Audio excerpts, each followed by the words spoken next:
والله جمهور الزمالك ده جمهور مبهر، وفعلا ملوش ماسكه. يعني انت تجيبه من هنا ينط من هنا، تجيبه من هنا يطلع لك من هنا. فدلوقتي السكريبت اتغير من امام عاشور كسر عينهم ومحدش في النادي يقدر يعمل له حاجه. اللي انا لحد دلوقتي اصلا مش فاهم الجمله دي طلعت منين. يعني امام عاشور واخد عقوبات قد كده، واي واقعه بيعملها بياخد عقوبات بالملايين، وايقافات بالاسبوع والاثنين والثلاثه والشهر. فانا لحد دلوقتي اصلا نفسي افهم هو كسر عنا في ايه. سيبك من ده بقى.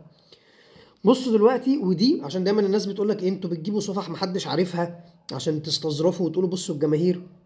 طيب الجروب ده عليه 350 ألف واحد، والبوست نفسها خش انت ودور عليه، شوف الكومنتس بتاعت الناس، شوف كم واحد عامل كومنت.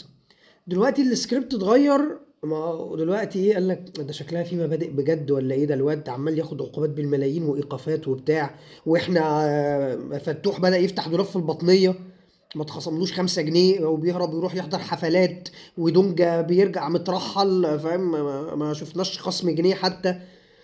وبنتايج بقى اللي مختفي، وعبد الله السعيدي اللي مختفي. فقال لك طب نعمل ايه؟ فجأة السكريبت بقى ايه بقى؟ فين الاحترافية في التعامل مع اللعيبة؟ بتسلموا اللاعب للجمهور، بتظلموا اللعيبة عشان تاخدوا نقطة على قفا الجمهور. اقرا بقى. الاهلي فضح امام عاشور بالغرامة اللي وقعها على اللاعب. قبل ما تفضح اللاعب وتوقع عليه غرامة كبيرة، هل عملت تحقيق مع اللاعب؟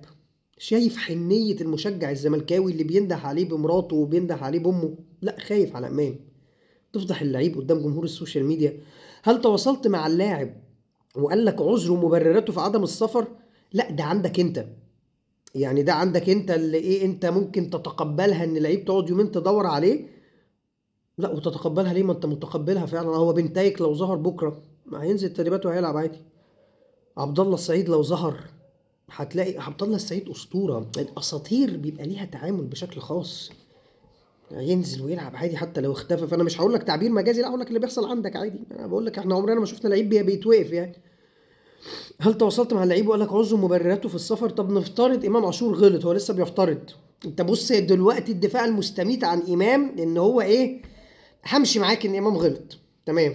هو دلوقتي شايف انه ما غلطش. اللي كان لسه من يومين ده ودار بيقول لك انت ازاي ما تعرضوش للبيع. يبقى المفروض تستر على اللاعب بدل ما تفضحه، لان العقوبه دي شأن داخلي في النادي.